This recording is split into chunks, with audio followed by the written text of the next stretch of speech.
Il y a 4 ans, je me retrouve dans le rail de Ouessant. Et dans le rail de Ouessant, on a 2 chemins avec un cargo qui change de route et je percute ce cargo. Et là, à Roscoff, je suis là auprès de mon flotteur qui est cassé avec l'image de ce bateau qui m'a percuté.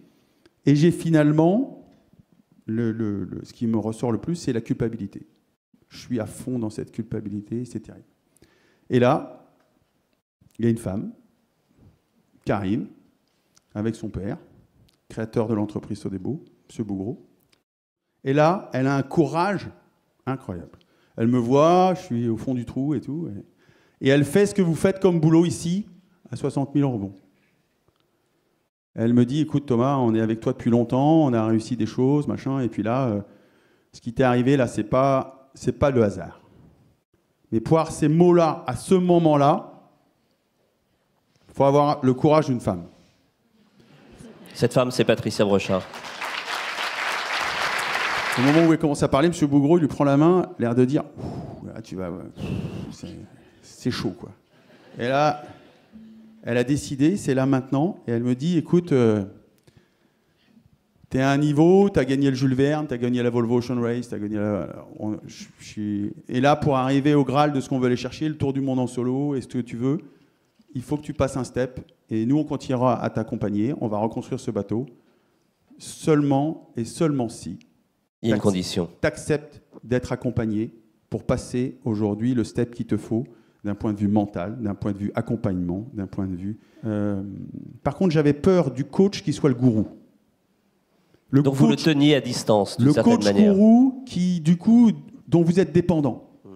Le coach gourou qui, effectivement, moi, quand je pars en solo autour de la planète, je suis pas comme un... Enfin, je peux pas avoir sur le terrain un coach qui me trouve des solutions et effectivement de comprendre cette notion. Donc on cherche ensemble et effectivement dans l'environnement entrepreneurial de chez Sodebo, il y avait des coachs et là, grâce à une coach qui nous fait rencontrer quelqu'un d'autre, donc une anglo-saxonne. Et là, ça match. Mais à un moment, quand l'événement s'est produit, je pense que dans ma tête, il y avait une espèce de cinématographie de quelque chose qui conduisait invariablement à ce mur. Et en me disant, mais c'est pas possible, ça raconte quelque chose et on peut pas se dire ça ira mieux demain, on l'a entendu, ça ira mieux demain, on va recommencer, tous les ingrédients sont là, etc. Je me dis, il faut créer quelque chose, une forme de casser, on en parle beaucoup quand on fait du coaching, il y a un moment, et qu'on est dans de la transmission, casser une forme de transmission de quelque chose qui vous pèse, mais que vous ne mesurez pas. Et à ce moment-là, c'était vraiment ça que j'avais en tête. Et de me dire, il faut arrêter de faire que ce soit justement le hasard qui conduise, mais qui est...